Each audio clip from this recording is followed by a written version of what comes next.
Kalau terangkan ya, jadi di antara mukjizat Quran itu kamalul bayinah. Kalau memberi penjelasan itu sempurna.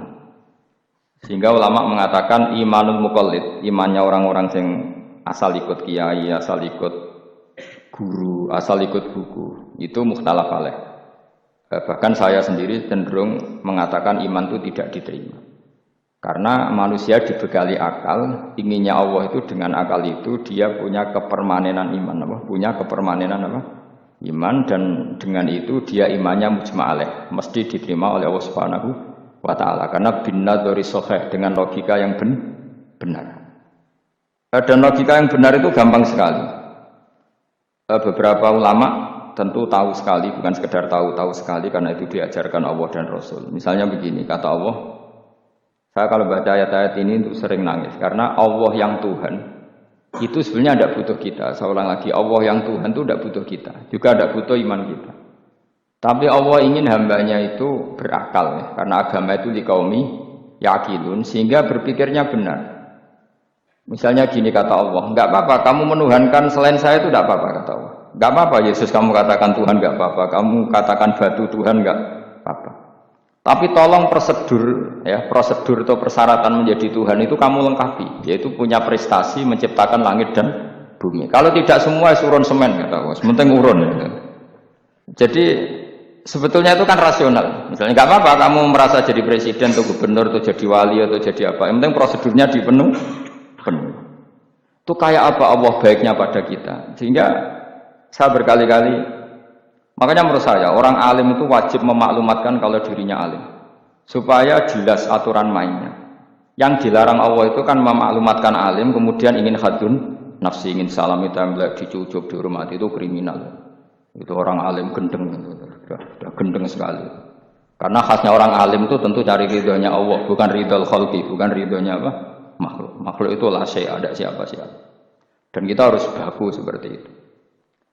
Kenapa kalau orang alim enggak memaklumatkan kealimannya itu dikatakan salah? Karena fungsi orang alim adalah membawa bayinat, membawa ayat-ayat Allah, bukan kepentingan apa? Pribadi. Makanya Rasulullah nanti duka ngendikan idza zuharatil fitanu wal bid'u falyudhiril alim ilmahu wa illa fa'alaihi la'natullah wal malaikati wan nasi ajmain. Jika zaman akhir banyak bid'ah, banyak kebodohan, maka orang alim wajib menampakkan kealimannya. Jika tidak, maka dia mal'un, dilaknati langit dan bumi. Karena sebetulnya logika tentang Tuhan itu gampang sekali. Saya ulang lagi ya. Saya punya sekian contoh betapa tauhid itu mudah. Jadi kalau ada orang bilang ikhlas itu angel, ya dia sendiri goblok karena nggak tahu logika apa. Ikhlas itu justru gampang. Misalnya kamu ngamal demi manusia itu umurnya hanya berapa coba? Kan pasti mati. Lalu kalau dia mati tidak berkutik, bagaimana Anda bersandar sama seseorang yang mati dan tidak berkutik? Sama-sama bersandar sama zat sing al-hayyul qayyum, sama zat yang abadi. Kamu latih terus akal kamu. Misalnya saya punya jamaah banyak, mereka itu kan nggak jelas surganya. Kok harap-harap syafaate piye? Supaya jamaahku mlebu neraka kabeh. Kan nggak mungkin nyafaati saya. Atau mereka mlebu swarga kabeh, wis do sibuk kelon mbek widadari. Mungkin ya ndak ngurusi saya. Jadi dua kemungkinan itu sama-sama ndak ngurusi saya. Mlebu neraka ya rasa nyafaati, nek mlebu swarga do sibuk napa? Ngeloni widadari karena trauma di bocah elek melarat macam-macam. Sehingga kiainya saja wis ora takok Gus Pak nang ndi ora takok. Wis ribet dhewe no. Nah, tentu saya juga sibuk sowan pangeran sudah itu makom saya sudah sibuk sowan pangeran. Kowe pesta seks sing kula sowan pangeran. Wa swargame ayate pokoke inna ansa'na gunna napa? Insya'a faja'alna gunna abkara. Bar kelon dadi perawan neh berarti keloni serepot. Kula insyaallah melok daftar sing fa amma in kana minal muqarrabin farauhu warekan. Jadi surganya muqarrabin itu enggak ada sifatnya. Di situ enggak dibakas bidadari makan-makan enggak, tapi farauhu warekan. Satu surga yang sifatnya rohani. Karena enggak bisa disifati. Tapi saya daftar di situ ya hanya beberapa jam. Bari juga bungkon. Sawangane kok karo rasane wong ayu juga keberatan. Ya tapi saya tentu punya dua kelas, punya kartu premium dan ekonomi. Saya tidak tertarik lah daftar yang premium dok nanti repot. Saya itu sering nangis kalau baca ayat seperti ini. Bagaimana Allah yang Tuhan, kemudian tidak butuh apa-apa. Tapi Allah saking baiknya itu membuat tatanan logika kita. Saya tidak akan bosan-bosan sampai sowan Allah. Bahkan andaikan saya masuk surga dengan faham ini, saya milih faham ini. Karena faham ini itu menguntungkan agama. Li'ilai kalimatillah. Sementara masuk surga itu hadun nafsi. Banyak ulama mengatakan, kenapa Anda ada ingin mati? Padahal Anda mati masuk surga. Katanya, saya takut kehilangan momen sujud, karena sujud adalah hak Allah, sementara surga itu hakun nafsi, keinginan saya. Tentu saya mendahulukan hak Allah ala hakin nafsi. Itu makam-makam yang, dan itu nggak bisa kamu copy paste. Orang yang pada kelasnya akan merasakan seperti itu. Dan kamu tidak perlu minat, malah paham. Jadi sudah dengar saja, apa? Dengar saja. Begini misalnya, saya berkali-kali bilang. Kenapa ulama dulu, saya ini kan di Sarang juga ngajar tauhid, dulu saya ngajar kubrul yakiniyat, di beberapa madrasah, termasuk di Sidogiri saya juga ngajar tauhid. Di sini saya ngajar tafsir, tapi yang saya titikkan juga tauhid. Begini, saya hidup di dunia ini, terutama saya memang ingin menerangkan tauhid, sebagaimana Allah menerangkan. Begini, Jubair bin Mut'im, saya tidak bosan-bosan cerita ini, Jubair bin Mut'im itu termasuk dahiyatul Arab, cerdas-cerdasnya orang Arab. Dia ditunjuk sebagai negosiator untuk membebaskan Asra Badrin, tawanan perang Badar yang kalah dan ditawan Rasulullah dan para sahabat. Kemudian harus ditebus dengan uang. Oke, disepakati. Terus singkat cerita Jubair bin Mut'im itu datang ke Madinah. Dulu karena tidak ada hotel, tidak ada penginapan, ya memang nginepnya orang musyrik itu di masjid.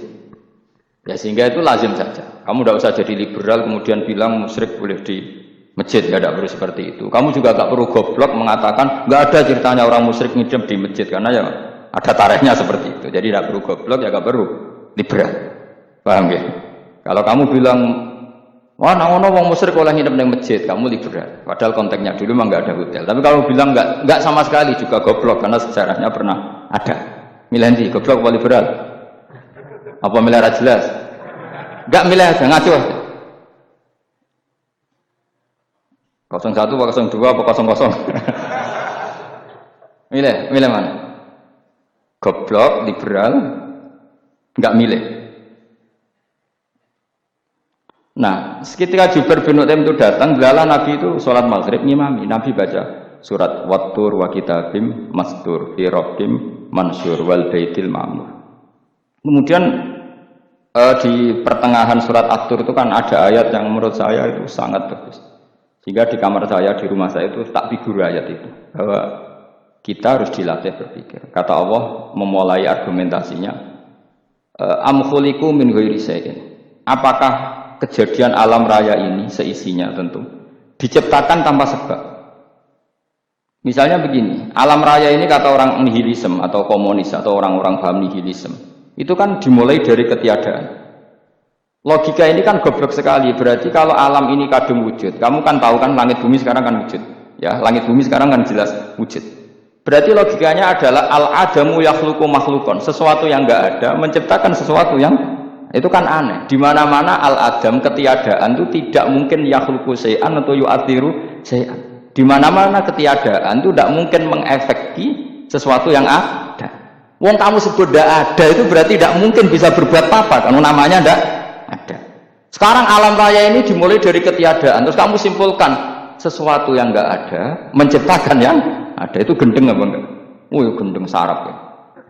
Orang usah dipatah ini orang gendeng sebarno nggak mati dewi.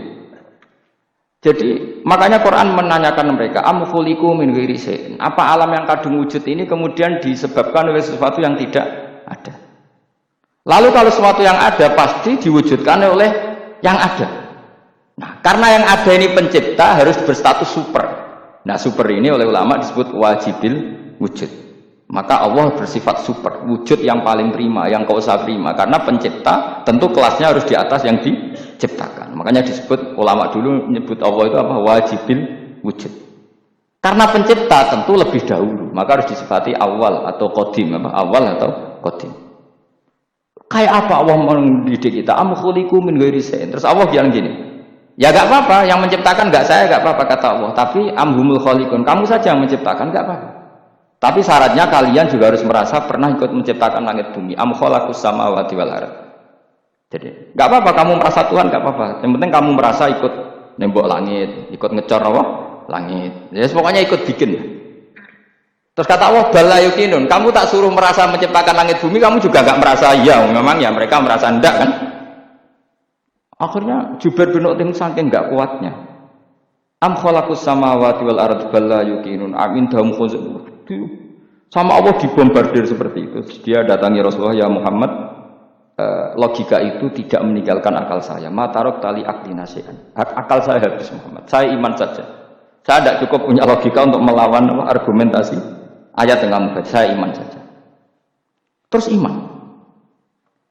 Makanya kalau ada logika nihilisme bahwa sebelum alam ini adalah ketiadaan, lalu pertanyaannya bagaimana mungkin ketiadaan menciptakan yang ada? Di mana-mana ketiadaan itu la yu'athiru syai'an wa la yakhluqu syai'an. Jenenge wae tiada. Tiada itu ya enggak ada fungsinya, ya enggak ada efeknya, enggak ada prestasinya. Ya pokoknya namanya enggak ada ya enggak ada. Nah, ini penting saya utarakan. Terus di sini Allah mengulang lagi, enggak apa-apa yang lainnya kamu katakan Tuhan jadi mitra saya, enggak apa-apa. Tapi tolong kata Allah, aruni madza khalaqu minal ardi, tunjukkan ke kami prestasi dia ikut bikin bumi. Kita tahu misalnya Yesus, Isa lahir di bumi. Bumi sama Yesus dulu mana? Dulu bumi, dia lahirnya di bumi. Lalu dia melata di bumi, jalan-jalan. Kemudian dia mengatakan ini bumi Tuhannya saya. Dari bumi kok enak, dhisik aku sih. Tua aku sih, bodoh-bodoh pangeran aku dong. Lebih apa? Tua. Jadi Allah itu gampang sekali. Nah sekarang orang iman itu kuat semua. Makanya ndak wali-wali. Imane mbek Allah taklid, njaluke aneh-aneh, njuk bojo ayu, sugih, jabatan. Bela Allah secara hujah aja enggak pernah, sudah minta. Makanya ini kita ini hidup di zaman saraf massal. Lho kula njaluk pengiran akeh-akeh kuwi, coba kamu bela Tuhan itu pernah bela apa? Bela Tuhan itu gampang dengan argumentasi al-hujjah yang supaya agama ini tamkin fil ard, benar-benar mapan dalam logika. Yaitu tadi di mana-mana yang namanya sebab itu amrun wujudiyun, di mana-mana sebab itu sesuatunya harus wujud. Paling tidak kita sudah menolak nihilisme. Apa? Nihilisme. Lah wujud karena wujud awal harus berstatus prima. Lah prima itu dalam bahasa ulama disebut wajibil wujud. Makanya ulama dulu ngelatih kita itu pertama Allah itu siapa? Zat sing wajibil wujud. Itu satu filosofi yang luar biasa. Nah, kemudian setelah itu ada setan-setan kecil yang nganggur, yang iseng. Nah itu nggak usah kamu perhatikan. Tinggal delok TV, ngopi, terus tinggal nyate kelata. Enggak saya tamak pingsan dulu. Syukur-syukur stres dulu.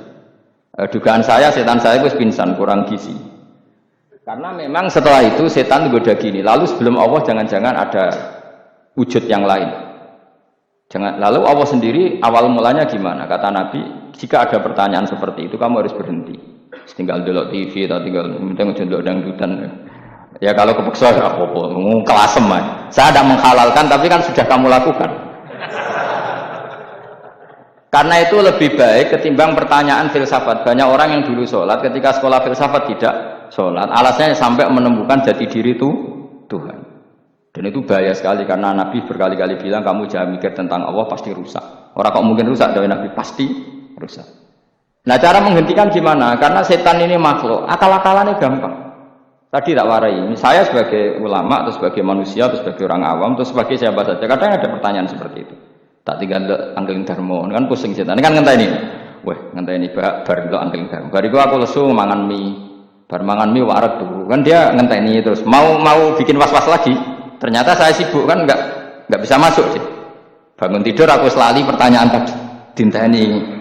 Nah, dia masuk lagi aku sibuk ngajak anak jalan-jalan. Jadi saya kalau jalan-jalan di pasar itu wis enteni santai wae. Itu memang resep dari Rasulullah. Jangan sampai orang terjebak filsafat yang sampai menanyakan eksistensi Tuhan. Dan dia tidak mau iman, tidak mau sholat, tidak mau puasa sampai menemukan Tuhan itu siapa. Itu jelas minas syaitonir rajim, itu perilaku setan. Makanya Rasulullah setiap ditanya sahabat gitu itu Nabi guyu-guyu. Dan guyunya Nabi itu kata Nabi, baguslah kalau kamu takut Tuhan kalah kata Nabi. Nabi gojok gitu. Maka ada ulama yang punya seni berargumentasi yaitu Imam Ghazali. Jika setan tanya kamu lalu sebelum Allah jangan-jangan ada wujud yang sebelum Allah. Kata Imam Ghazali, ya itu saja yang Tuhan, yang Allah ini enggak jadi Tuhan. Ya berarti wujud sebelum Allah itu yang benar-benar Allah. Kalau kamu bayangkan lagi, jangan-jangan sebelum itu ada wujud lagi. Ya itu saja yang benar-benar Allah. Sehingga tetap Allah itu menang terus. Paham ya? Yang jelas jangan sampai didahului Adam, karena kalau didahului Adam lebih ngeri lagi, karena sesuatu yang nggak ada menciptakan yang ada itu lebih buruk lagi menurut akal, menurut apa akal. Nah, daripada kamu nggak salim Imam Ghazali, tinggal saja dulu tadi dulu sinetron, itu yang lucu aja, tidak sing lucu-lucu, dulu apa mencari Tuhan, pokoknya yang aneh-aneh, yang goblok-goblok, yang lucu-lucu, yang perane wong apa. Saya sering diprotes saya, Gus Salim jenengan kok sering dulu sinetron, sing ono dialog wong goblok-goblok. Wong goblok itu menarik cara kula. Apa ya? Cara pandang itu di luar dugaan saya karena kula berkali-kali lho kalah wong goblok. Jadi makanya ini tak cerita nih beberapa kali yang jari Gus Wak cerdas berkali-kali kalah wong goblok. Ada seorang santri itu ingin dibelikan bapaknya itu sepeda motor. Bapaknya wong desa, senengane ngrumat sapi wedhus. Menurut saya ya orang tuanya itu mampu lah, sangat mampu untuk beli. Pak mbok ditukokno mawon wong sepeda motor. Kata bapaknya, anakku nang jog mondok tak goblok. Wong njaluk kok sepeda motor, njaluk mobil ora ya goblok. Lek kok goblok, Pak? Jenenge donya iku Gus. Sing lahirno donya kok sapi ku ndek anak, wedhus ndek anak jenenge donya. Di mana-mana jenenge donya sing lahirno donya. Iki donya kok mangan donya. Mergo motor iku kan tuku bensin, mobil. Iku cara dekne iku goblok Gus. Batin berarti kabeh kiai goblok perkarane tuku donya sing ngentekno donya. Cara dene donya iku sing lahirno donya. Kok pinter iki. Untungnya saya ini ulama ya, ahli tafsir ya malu. Saya kalah itu ya malu. Tapi saya sebagai orang objektif fair, itu teori benar apa? Jadi donya iku ya sing lahirno donya. Donya kok mangan donya iku goblok. Untungnya dia dengan saya itu jaraknya 5 kilo 7 kilo karena titik. Delala dia diterkon sepeda motor, aku tetap mau kalah.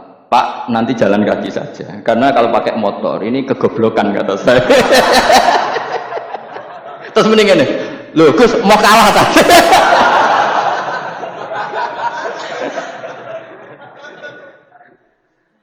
Wah kacau. Singkat cerita dia bersikeras, nggak mau beliin sepeda motor anaknya karena di mana-mana dunia aku sing lahir no dunia, nggak boleh dunia kok mangan.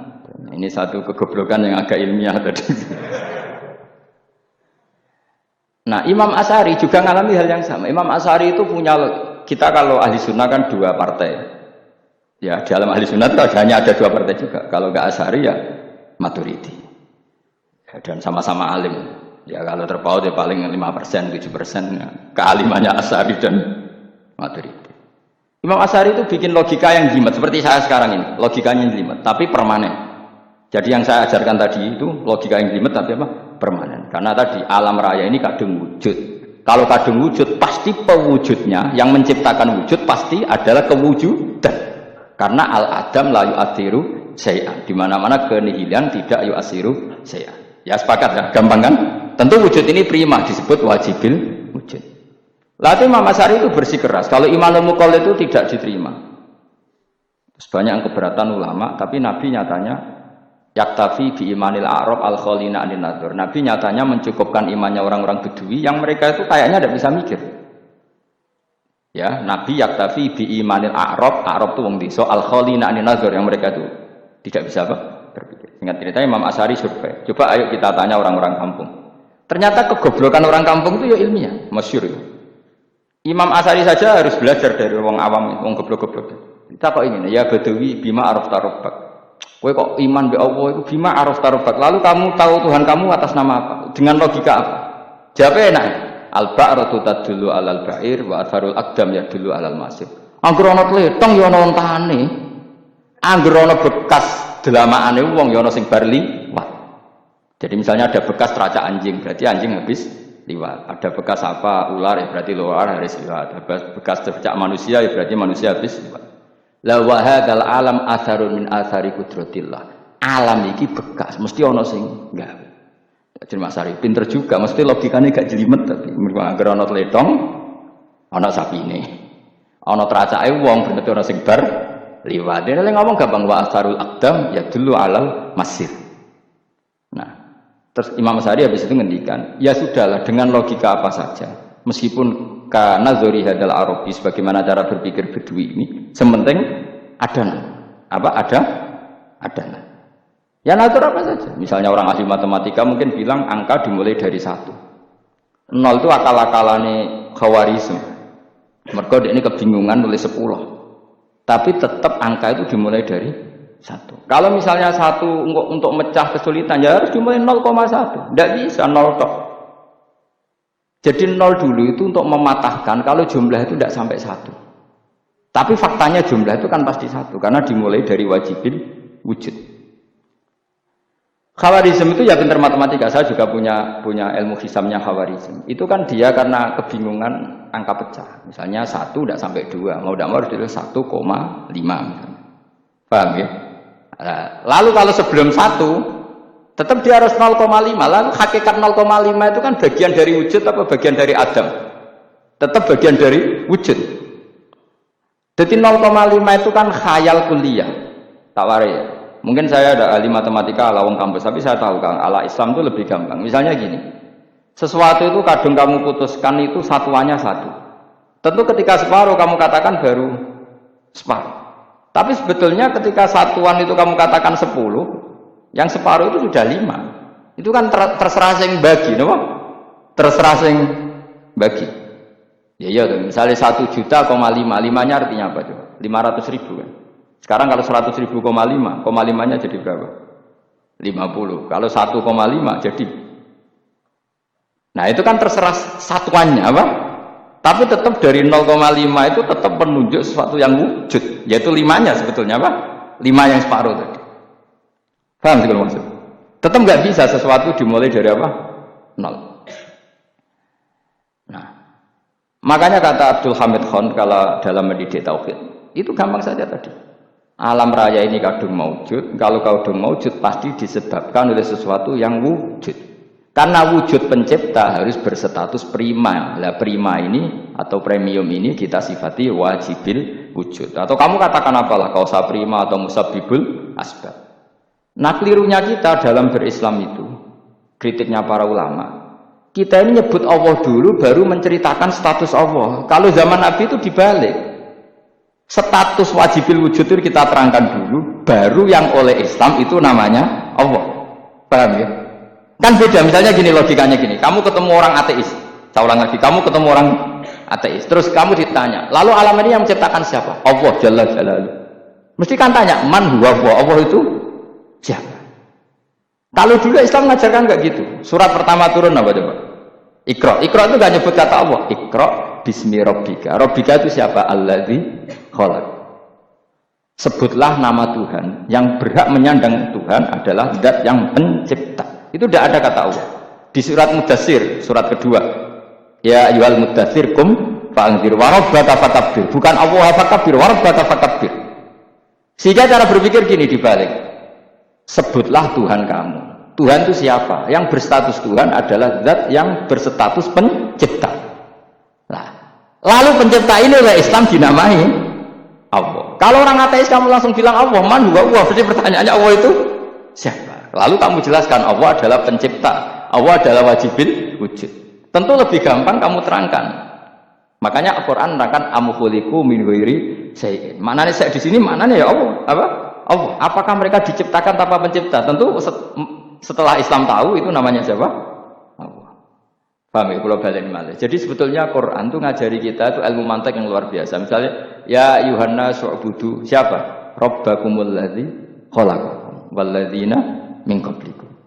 Sembahlah Tuhan. Tuhan itu siapa? Pencipta kamu dan pencipta orang-orang sebelum kamu. Lalu Tuhan ini oleh Islam dinamai. Tapi kalau langsung kamu bilang ke orang ateis atau orang Uni Soviet, Allah itu Tuhan. Allah itu siapa? Sebab itu di beberapa ayat dijelaskan dulu status Allah, sifatnya Allah, keakhasan Tuhan. Yang dikatakan Tuhan adalah zat pencipta. Kalau tidak pencipta berarti tidak Tuhan. Sekarang Yesus pencipta bumi apa enggak? Enggak, karena dia lahir sudah di bumi. Begitu juga Fir'aun. Fir'aun itu kalah telak sama Nabi Musa ya gara-gara logika ini. Ketika Nabi Musa ditanya Fir'aun, "Wa ma rabbul alamin?" Lalu Tuhan itu siapa? Kata Musa, Rabbus samawati wal ardi, yang menuhani langit dan bumi. Jadi Fir'aun, "Ndak, ma'alim tulakum min ilahin ghairi." Saya jalan-jalan kemana-mana yang dikatakan Tuhan oleh masyarakat saya. Nah, kurang ajar Fir'aun. Terus kata Musa, "Ya Tuhanku yang di langit." Terus manggil Haman Mesir, "Ya Haman ibn li sarhal ali abluhul asbab samawati fa'attali ila ilahi." Haman, bikinan saya piramida yang tinggi, aku akan lihat Tuhannya Musa. Ada enggak di sana? Padahal misalnya munggah tenan yang pangeran ra iso didelok kan repot Nabi Musa. Wah payah ya, nggak piramida nginceng pangeran tetep ra ketok kan. Akhirnya Musa pakai logika. Ya sudah gini saja, Rabbukum wa Rabbu abaikumul awwalin, yang menuhani nenek moyang kamu yang dulu-dulu. Oh itu langsung fabuhita Fir'aun. Fir'aun tuh kaget sekaget-kagetnya. Dan para penggawa Fir'aun sadar. Wah kalau Fir'aun yang Tuhan, babanya tanpa Tuhan. Kan Tuhannya balita kan gitu kira-kira. Tuhannya balita. Tuhannya barulah. Ya. Itu kan jadi logika yang mematikan. Kalau Fir'aun Tuhan berarti babanya dulu yang wujud itu tanpa Tuhan. Karena Tuhannya baru lahir. Ini ada Tuhan kok datang terlambat ini kan. Akhirnya para punggawanya Fir'aun iman. Macam gendeng ya Fir'aun itu gendeng. Itu pentingnya logika. Rabbukum wa Rabbu abaikumul awwal. Nah sekarang orang itu nggak belajar logika. Iman bi Allah orang mantep ning ati, jek iso diguncang setan, jalukane wis aneh. Jaluk swarga, jaluk gak mutu cara. Gak mutu. Makanya banyak wali kalau ditanya, kamu masuk surga sama sholat milih mana? Milih sholat. Kenapa milih sholat? Di surga itu demi khadun nafsi saya, pora-poya saya. Tapi kalau saya sholat itu untuk hakku. Saya sebagai hamba, identitas kesejatian saya adalah menghamba. Soal nanti Allah bikin bonus surga silahkan. Maka sebenarnya masuk surga itu ada urutannya. Sebagai orang alim saya urutannya adalah berkampanye sesering-seringnya, membuat logika supaya orang mudah ke Allah dan Rasul. Makanya di Quran itu gak ada orang disuruh masuk surga dulu itu. Ya Tuhan nafsul mutmainnah irji'i ila rabbiki. Kamu kembali ke Tuhan kamu dulu. Bahwa kamu makhluk yang butuh Tuhan. Fadkhuli fi ibadi. Kamu masuklah berstatus hamba dulu. Kesestatusan Anda sebagai hamba ini matangkan dulu. Bahwa saya ini hamba. Dibuktikan dengan suka sujud, suka ngamal, suka sedekah, suka tawadhu. Saya sebagai orang alim sebenarnya nggak suka mulang. Karena takut. Nak kowe pinter kok nyanyi aku, nak goblok sawangane metodeku gagal kan dua-duanya ini merugikan saya sebetulnya. Saya ulang lagi ya, nak kowe pinter kok nyanyi aku. Kan ya mungkin juga senajan rodok mukhal mungkin. Sanggep ae rodok mungkin. Pomone nak sing wis ndik kan ya, biasane hasud ndik. Wah itu sebenarnya rugi semua, tapi Allah yang memerintahkan hak wong alim kudu mulang. Perhitungan itu tak buang semua. Sing ape nyanyi iki monggo, sing tetep goblok iki monggo. Pokoknya Allah mutus mulang ya napa? Mulang. Meskipun tadi potensinya itu dua-duanya buruk, sing alim nyanyi. Pemenang nak mubalek terus didol ilmu ku ora entuk royalti, tambah parah lagi. Nah, aku enggak pakai logika pas. Pakai logika selesai semua, ya disuruh Allah ya sudah. Saya ulang lagi ya, makanya saya minta ya. Surat Tur itu dibaca. Makanya baca Quran itu jangan terlalu egois, jaluk swarga. Statusnya dulu itu fadkhuli fi ibadi. Kehambaan Anda posisikan yang mantap. Lagi wadkhuli jannati. Sekarang enggak dibalik orang ini masuk surga dulu. Kayak surga di kapling. Terawih arang-arang kowe jaluk Lailatul Qadar. Lailatul Qadar wis kliwat. Wingi wis Dzulhijjah wingi ben wae. Sebagian ulama berpendapat Lailatul Qadar itu fi kulli sanatin. Apa fi kulli? Karena Lailatul Qadar berdasar nuzul Quran dan nuzul Quran itu bisa saja hari Arafah, bisa hari apa. Ada ulama mengatakan Ramadan, tapi bisa tanggal 1. Nah, kamu kan pemalas ikut yang partai 21, 23 karena kan wis akhir-akhir kan wis enteng.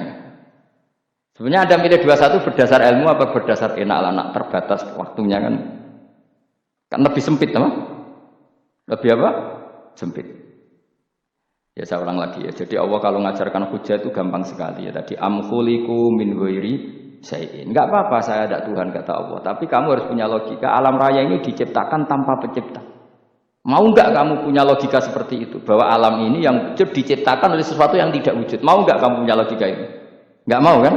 Namanya wujud tentu diciptakan super wujud. Dan super wujud itu wajibil wujud. Dan itu Tuhan kita yang oleh Islam dinamai Allah. Bang. Makanya nyebut Allah itu di surat-surat awal Quran tidak ada. Coba. Awal surat Quran itu surat apa coba? Iqra kan? Iqra itu ada enggak kata Allah? Enggak ada. Iqra bismi rabbika. Rabbika itu siapa? Allazi khalaq. Surat Mudaththir sama, ya ayyuhal mudaththir qum fa'anzir wa rabbaka fakabbir. Ya sudah seperti itu. Ya ayyuhan nasu ubudu rabbakum. Rabbakum siapa? Allazi khalaqakum. Nah kita ini keliru metode. Pemene wong tukang wiridan Allah, tapi ora roh Allah sing sapa. Ya dia Allah.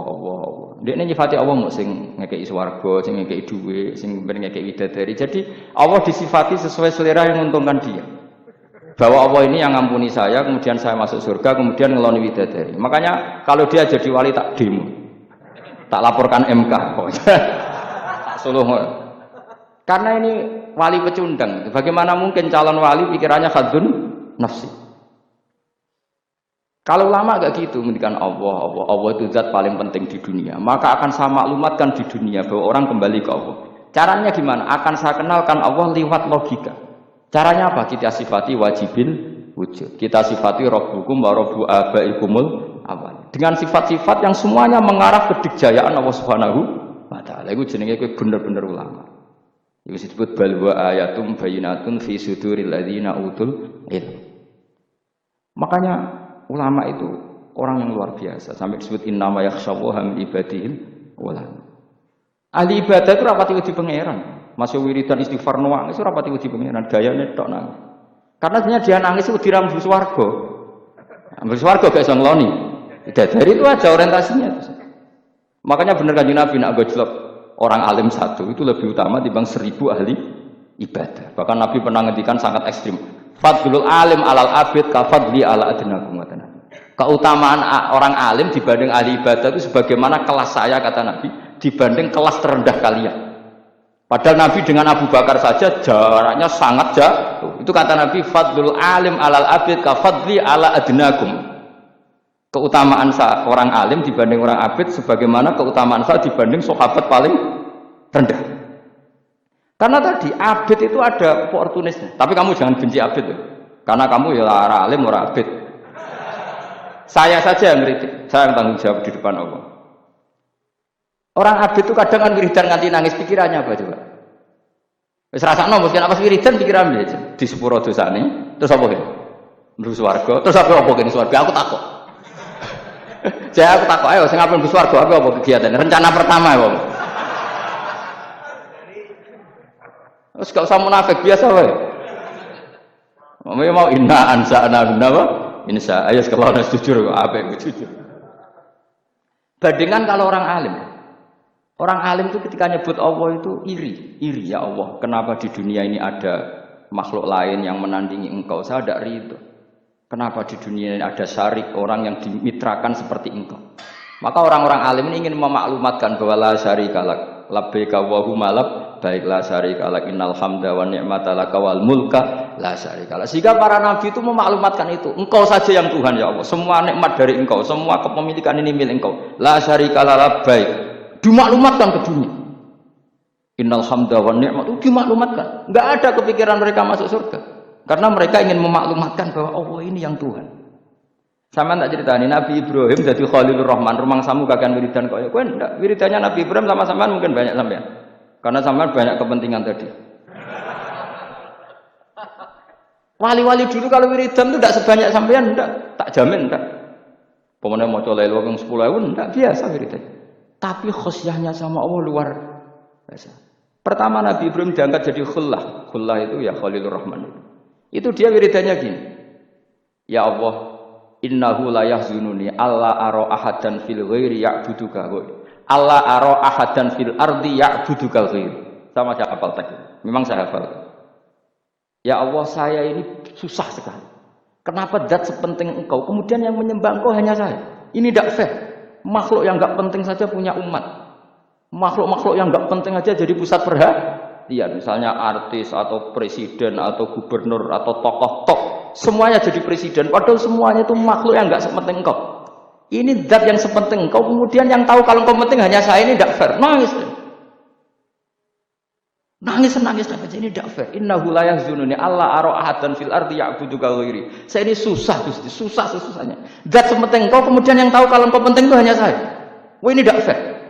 Loh, coba kalau orang mencintai sesuatu kan gitu. Misalnya kita bojo ayu, kemudian wong liya kabeh darane elek, mangkel. Mangkel gak?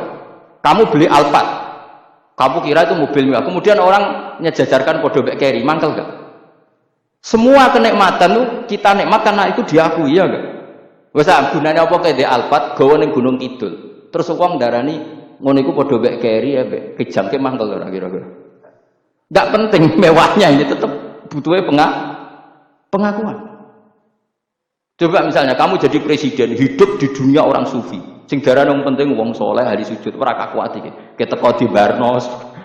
Karena dihormati situ hanya orang apa soleh. Kakuat gak? Oh kakuat gak? Atau kowe dadi artis top teko ning daerah Gunung Kidul mung desa-desa terus diundang lek.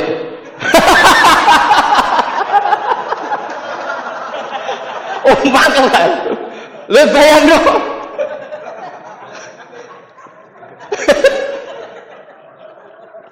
Oh, kamu menteri top, menteri BUMN, barang dolan iki iso diundang lek. Mados walang lek ngono. Oh semua kan. Karena orang keren itu butuh pengakuan apa?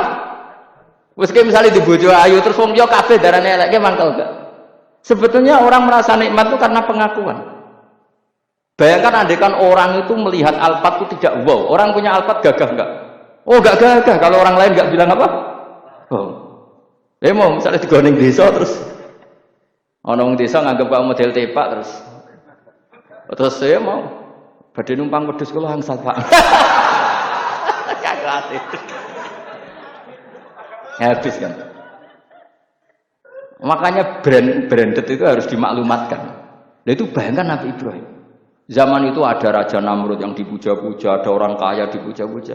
Kemudian engkau yang Tuhan, pemilik langit bumi, nggak ada muja-muja engkau, ini nggak fair ya Allah. Nangis. Orang kok kowe eling pangeran sak jam swarga Gusti. Dasar gak bakat wali. Terus saya itu pernah kangen Nabi Ibrahim itu sampai nangis dan itu saya tidak berdoa. Semua yang terkait Nabi Ibrahim itu saya baca, mulai surat Quran, tafsir tentang Ibrahim. Dan sampai saya di Kudiro di Takdir Allah pernah ziarah ke makamnya Nabi Ibrahim. Itu saya hampir nggak pernah doa. Saya isek. Ya karena tadi, ketika Nabi Ibrahim nangis-nangis gitu, ya Allah ini tidak fair. Engkau zat terpenting di alam raya ini, kemudian nggak ada menuhankan engkau, nggak ada perhatian sama ini tidak fair. Susah sekali karena yang tahu engkau Tuhan itu saya toh. Masyhur itu sama Allah. Karena Ibrahim nangis-nangis itu terus sama Allah diterbangkan ke langit. Itu disebut wakadzalika nuri Ibrahim malakutas sama. Di langit ada jutaan malaikat sujud, jutaan malaikat ruku, jutaan malaikat baca tasbih. Nabi Ibrahim oke Gusti kalau gini ya benar, ini baru benar kata gitu.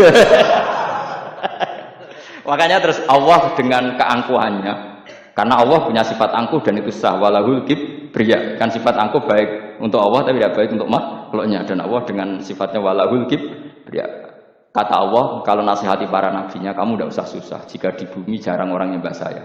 Innalladzina 'inda rabbika yusabbihuna lahu bil-laili wan nahar wa hum la yasamun. Kamu tenang saja. Orang yang di sana di langit-langit itu maksudnya para malaikat itu bertasbih siang dan malam. Wa hum la yasamun, dan mereka tidak berhenti-henti, tidak bosan-bosannya bertasbih. Jadi Nabi itu baru terhibur kalau yang diidolakan itu keren. Itu Nabi, itu wali. Itu wali kutub, itu wali. Kamu enggak nyebut Allah itu. Sebenarnya kamu kan enggak ingin kan bangun malam ingat Allah, berhubung utamu akeh. Terus Allah mbok libatno, mbok penyaur kan sebenarnya itu. Kamu ingin jadi bupati, sebenarnya kamu enggak kangen Allah. Kamu ingin jadi bupati. Terus Allah mbok jak koalisi kan gitu terus. Malam-malam Allah, ya Allah ini hambamu ya Allah, minta. Sebenarnya kamu kangen Allah apa kangen keinginan kamu? Terlalu menyindir banyak orang ya. Maksudnya ini cerita saja. Ya sudah, ini kayaknya kok banyak yang tersindir. Tapi ini kan ngaji. Yang ngaji itu harus naik kelas. Ya sudah, tidak usah diteruskin kok banyak yang tersinggung. Ya sudah, tidak usah diterusin.